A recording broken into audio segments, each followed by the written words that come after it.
Vamos para o segundo bloco para a gente falar agora das circunstâncias atenuantes na dosimetria da pena. No bloco anterior, a gente encerrou a análise das circunstâncias agravantes, vimos os aspectos críticos da reincidência e agora a gente vai trabalhar com as circunstâncias atenuantes que estão no artigo 65. A gente vai ver aqui um rol de circunstâncias que, uma vez reconhecidas pelo juiz, implicam na atenuação da pena na segunda fase do método trifásico. O artigo 65 diz assim: são circunstâncias que sempre atenuam a pena. 1. Ser o agente menor de 21 na data do fato ou maior de 70 anos na data da sentença. 2. O desconhecimento da lei. 3. Ter o agente, a linha A, cometido o crime por motivo de relevante valor social ou moral. B. Procurado por sua espontânea vontade e com eficiência logo após o crime, evitar-lhe ou minorar-lhe as consequências ou ter, antes do julgamento, reparado o dano. C. Cometido o crime sob coação a que podia resistir ou em cumprimento de ordem de autoridade superior ou sob a influência de violenta emoção provocada por ato injusto da vítima. D. Confessado espontaneamente perante a autoridade a autoria do crime. E. Cometido o crime sob a influência de multidão em tumulto, se não o provocou. Então, são as circunstâncias atenuantes previstas no artigo 65 do Código Penal. A gente começa a análise do 65 caput. Ele diz assim: são circunstâncias que sempre atenuam a pena. Então, significa o seguinte: você sabe que, de acordo com o artigo 68 do nosso Código Penal, a dosimetria da pena é feita de acordo com o método trifásico. O 68, ele diz: a pena base será fixada atendendo-se ao critério do artigo 59 deste Código. Em seguida serão consideradas as circunstâncias atenuantes e agravantes, por último as causas de diminuição e de aumento. Significa que, chegando na segunda fase, se o juiz reconhece alguma dessas circunstâncias elencadas, deverá proceder à atenuação. Será, no entanto, que isso acontece de fato?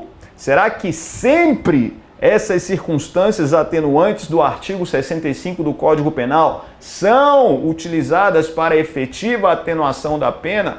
A resposta é negativa por causa de uma súmula do Superior Tribunal de Justiça.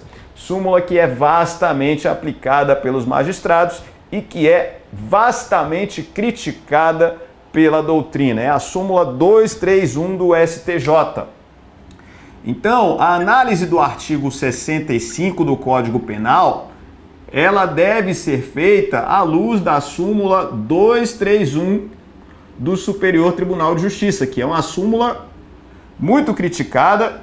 A gente vai aqui apresentar quais são as críticas feitas a essa súmula, súmula 231 do Superior Tribunal de Justiça. Essa súmula, e aí a gente passa a leitura dela, ela diz assim: a incidência da circunstância atenuante não pode conduzir à redução da pena abaixo do mínimo legal. Então, de acordo com o que está na súmula 231, se num crime de furto simples, vamos colocar aqui um furto simples, a pena varia de 1 a 4 anos, vamos imaginar que na primeira fase da dosimetria, o juiz encontre uma pena de 1 ano de reclusão. A pena base fixada em 1 ano no caso de furto simples. E aí, quando chega na segunda fase, o pincel está aqui fraco, depois eu vou mudar. Nessa segunda fase, o juiz reconhece duas circunstâncias atenuantes. Ele reconhece a menoridade relativa, o réu é menor de 21 na data do fato, reconhece ainda a confissão espontânea. A pergunta agora é: o juiz, reconhecendo essas duas circunstâncias, ele poderá aplicá-las para a diminuição da pena aquém do que está na pena base, ou seja, menos de 1 ano na pena intermediária? A resposta é negativa, em virtude da redação da súmula 231 do Superior Tribunal de Justiça, vastamente aplicada pelos magistrados. O STJ parte da premissa de que aquilo que está combinado no tipo penal já seria o mínimo admitido pelo legislador e, portanto, as circunstâncias atenuantes não teriam esse condão de permitir que a pena intermediária vá aquém daquilo que está no mínimo legal. Esse entendimento, relativo à súmula 231 do Superior Tribunal de Justiça, é um entendimento muito criticado. A súmula 231 do STJ é muito criticada pela doutrina. Vinícius, por quê? Por que existem essas críticas referentes à súmula 231 do STJ? A doutrina vai dizer, parte da doutrina, vai dizer que a súmula 231 viola minimamente 3 princípios constitucionais. A súmula 231 viola o princípio da legalidade, a súmula viola também o princípio da isonomia e a súmula viola o princípio da individualização da pena. Então temos em relação à súmula 231 as seguintes críticas: violação aos princípios da legalidade, isonomia e individualização da pena. Violação aos princípios da legalidade, isonomia e individualização da pena. Vinícius, por quê?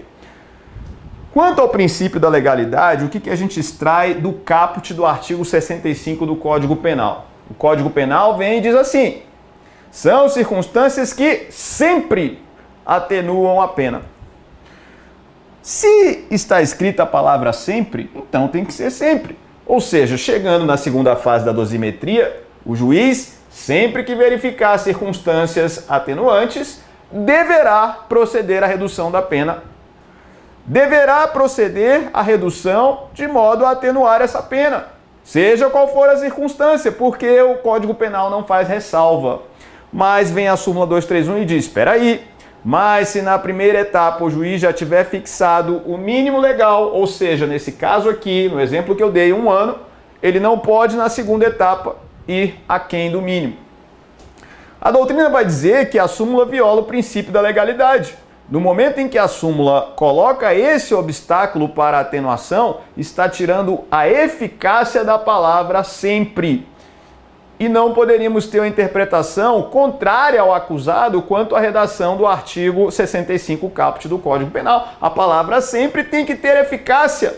Não haveria, segundo a crítica doutrinária, problema se o juiz diminuísse a pena aquém do mínimo na segunda etapa da dosimetria na pena intermediária. Então, violação ao princípio da legalidade. Uma segunda crítica à súmula 231 seria a violação ao princípio da isonomia. Violação ao princípio da isonomia porque o juiz estaria tratando desiguais de forma igual. Veja, o princípio da isonomia indica que os iguais devem ser tratados como iguais, enquanto os desiguais como desiguais na medida em que se desigualam. No caso da violação ao princípio da isonomia, estaríamos tratando desiguais de forma igual. Vinícius, por quê? Pelo seguinte: imagine aqui João e José. João e José praticaram juntos em concurso de pessoas, um delito de furto qualificado. João tem 30 anos de idade e não confessou o crime. João tem 30 anos de idade e não confessou o crime. José tem 18 anos de idade e confessou o crime. Na primeira etapa da dosimetria, o juiz encontrou a mesma pena base para João e José. Para João, o juiz encontrou a pena de 2 anos, que é a pena mínima, e José também a pena de 2 anos. Lembrando que o furto qualificado pelo concurso de pessoas, a pena varia de 2 a 8 anos de reclusão e multa, segundo o que está no artigo 155, parágrafo 4º do Código Penal. Vinícius, é importante saber a pena dos crimes, eu tenho sempre falado isso, é importantíssimo você saber a pena dos crimes, principalmente aqueles crimes que têm maior incidência em prova. As bancas estão cobrando benefícios atrelados à pena, prazos prescricionais atrelados à pena, sem dar na questão qualquer indicativo ao candidato da pena do crime. Então, Fique atento sempre que você lê o tipo penal, veja qual é a pena, já faça lá observações se cabe suspensão condicional do processo, se cabe transação penal, se cabe substituição de pena. Tudo isso é importante você ver. As bancas estão cobrando. 2 anos para João, 2 anos para José na primeira fase da dosimetria. Chegou na segunda fase da dosimetria. O que vai fazer o juiz agora? Em relação a João, o juiz não verificou qualquer circunstância agravante e também não verificou qualquer circunstância atenuante. João tem 30 anos de idade, já é maior de 21, não confessou o crime. O juiz, na segunda fase da dosimetria, mantém a pena em 2 anos, é a pena intermediária. Agora o juiz vai para a dosimetria da pena de José. O juiz encontrou 2 circunstâncias atenuantes. José tem 18 anos e confessou o crime espontaneamente.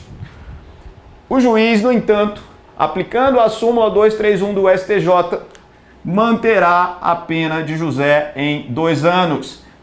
João e José, embora sejam desiguais, considerando que José faz jus à menoridade relativa e confessou a infração penal auxiliando o Poder Judiciário, João e José estão na mesma vala. O juiz considerou os dois como iguais, quando na verdade são desiguais, considerando que José faz jus a 2 circunstâncias atenuantes que foram ignoradas pelo magistrado em face da súmula 231 do Superior Tribunal de Justiça.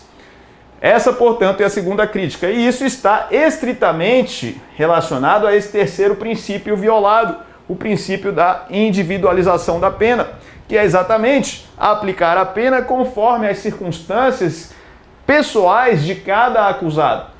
E nesse tipo de situação, embora José faça jus a 2 circunstâncias, inclusive a menoridade relativa é considerada uma circunstância superatenuante da pena, nem por isso José vai ser beneficiado, porque a súmula 231 é um obstáculo ao seu benefício. Compreendeu isso? Compreendeu como a doutrina faz a crítica à súmula 231? Todavia, a súmula 231 do Superior Tribunal de Justiça continua sendo vastamente aplicada pelos juízes e tribunais, jamais sendo declarada a sua inconstitucionalidade ou cancelada pela sua inconstitucionalidade. Enfim, é uma súmula que a jurisprudência adotou e os magistrados, de forma geral, adotam. Então, quanto a essa regra do artigo 65, essa é outra questão de extrema polêmica do artigo 65. E a gente começa já nesse segundo bloco analisando o inciso 1, que trata das atenuantes da menoridade relativa e ainda a senilidade, que é a situação do acusado que tem 70 anos na data da sentença. Então vamos colocar aí no caderno as circunstâncias em espécie. Então, esse pincel aqui já está fraco, vamos ver se esse aqui já está legal. Circunstâncias, esse aqui tá bom. Circunstâncias atenuantes em espécie, porque a gente vai começar a ver aqui cada uma delas. Então, o inciso 1, ele traz as circunstâncias da menoridade relativa e ainda a circunstância da senilidade. A circunstância da senilidade referente àquele que já está em idade avançada. O inciso 1 diz ser o agente menor de 21 na data do fato ou maior de 70 na data da sentença. Então, primeiro vamos ver a situação do menor de 21. Primeiro vamos trabalhar com o menor de 21 anos. Veja que, sendo o indivíduo maior de 18 e, portanto, já tendo responsabilidade penal e menor de 21, esse indivíduo faz jus à circunstância atenuante do artigo 65, inciso 1. Então, o legislador partiu da premissa de que este indivíduo menor de 21, ele ainda tem um grau de maturidade intermediário se comparado com o indivíduo maior de 21 anos. Isso é uma presunção absoluta da lei. Eu não estou discutindo aqui a situação fática, se aquele que tem 19 anos é uma pessoa mais madura do que aquele que tem 25. Eu não estou discutindo isso. Eu estou aqui partindo de uma premissa absoluta, que o legislador considerou como absoluta, de que o indivíduo menor de 21 tem um menor grau de maturidade e que, por isso, sua reprovabilidade é menos acentuada, merecendo a atenuação da pena. Então a menoridade relativa, ela indica uma maior, vamos colocar aqui, maior imaturidade do agente. Maior imaturidade do agente. Ou seja, estou partindo da premissa de que ele não tem a mesma maturidade do maior de 21 anos. E ainda, esse indivíduo menor de 21 anos, você percebe que ele é maior de 18, menor de 21, ele é capaz civilmente, porque no Código Civil a capacidade se inicia com 18 anos. Indaga-se se o novo Código Civil, que já é um código antigo, que já tem 15 anos, se ele teria de alguma maneira interferido nessa questão da maioridade relativa ou menoridade relativa no Código Penal. Não há qualquer interferência, o dispositivo não foi afetado pelo novo Código Civil. Então, continua valendo a regra que está nesse artigo 65, inciso 1 do Código Penal. Inclusive, esta circunstância da menoridade relativa, a circunstância da menoridade relativa é considerada pela doutrina como, vamos colocar aqui, uma circunstância superatenuante da pena. A circunstância da menoridade relativa é considerada uma circunstância superatenuante da pena. Pode colocar assim tudo junto. Circunstância superatenuante da pena. Isso porque a menoridade prepondera sobre todas as outras atenuantes e agravantes, ou seja, é a preponderante. Se houver concurso, inclusive, entre agravantes e atenuantes, o que a gente vai estudar depois, a gente vai ter a menoridade sempre preponderando em relação a qualquer circunstância agravante. Então a gente tem aí a menoridade relativa, um fator muito importante na análise da dosimetria da pena.